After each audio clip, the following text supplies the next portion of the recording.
Hey guys, welcome back to Kyle's Chainsaw Rescue. We are taking another look at that Stihl Ms 250. In the last video, we fully disassembled the saw and removing the motor. So here is an MS 250 motor out of the saw, right? The saw is in pieces. Now, we did this because I need to put new bearings and new crank seals in this. I'll admit, it's not a job I've ever done before, but I'm going to do my best and see how it goes. Sometimes you just got to try stuff, you know? If you have any insight you'd like to share on doing this job, I'm always open to that, guys. You know, productive conversations, that kind of stuff, I'm open to it. So feel free to comment below. You know, if you watch the video and there's some things you can give me, some tips, tricks, or ideas, feel free to share. Be sure to give me a like, thumbs up, hit subscribe, hit the bell, hit all, turn on those YouTube notifications, because we're going to get into it. Also, the first video, full disassembly. This video, new crank bearings, crank seals. And the third video is going to be putting it all back together and firing it up. So if you need a video on disassembling, reassembling, getting into different parts of your Stihl Ms 250, between these three videos, hopefully they can help you out. If you guys need a specific video, feel free to ask. All right, now let's get into it.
I'm just going to take a razor blade, scrape this off, try to clean this up. We'll clean both these up pretty good.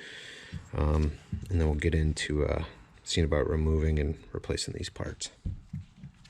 I ended up using a brass wire brush to get all the sealant off. The razor blade thing just really wasn't working, so a little bit of brake cleaner and just scrubbed them down.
The heat gun, I should have showed it. I'll show it on the next one. The heat gun brought this thing up to about 250.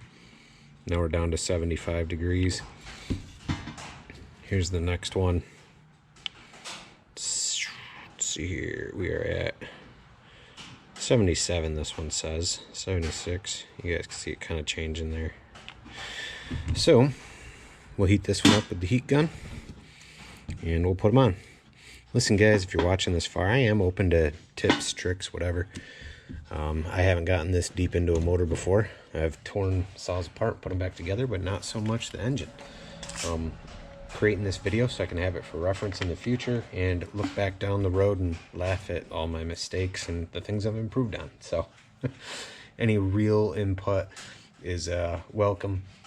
You know, if you don't have like a constructive thing to add, then I'm not, more than likely I won't even respond. But if you have some constructive criticism or you have some good tips or insight on doing this job, feel free to comment below, guys. I do appreciate it.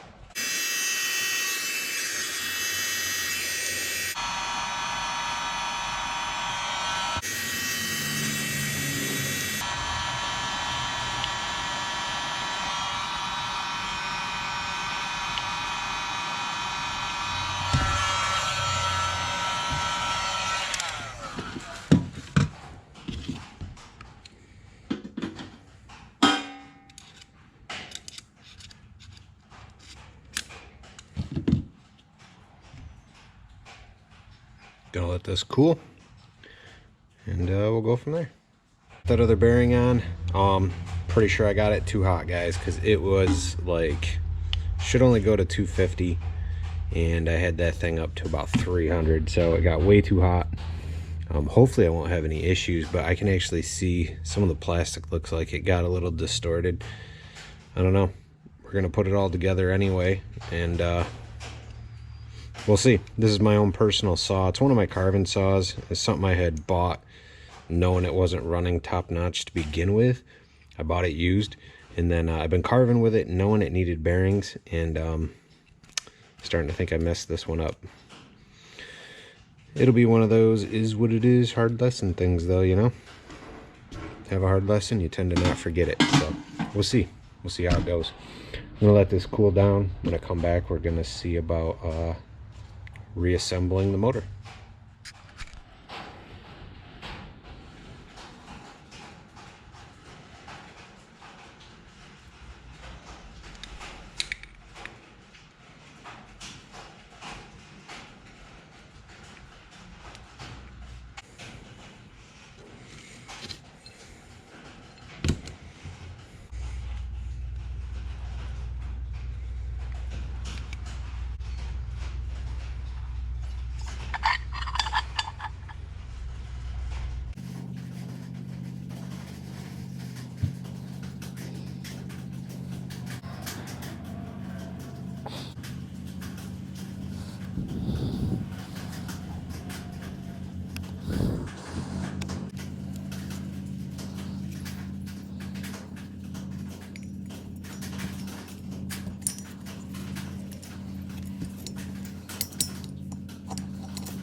Well, there's that. We're gonna let this thing sit, and that's gonna be it though for this video. Hopefully hopefully we did okay. Looks like things are moving and spinning as they should, so that's a plus. Next video will be reassembling the whole saw, and we'll see if this worked. Be sure to give me a like, hit subscribe, hit that bell, hit all, turn YouTube notifications, guys, and leave me a comment. Have an awesome day. Bye.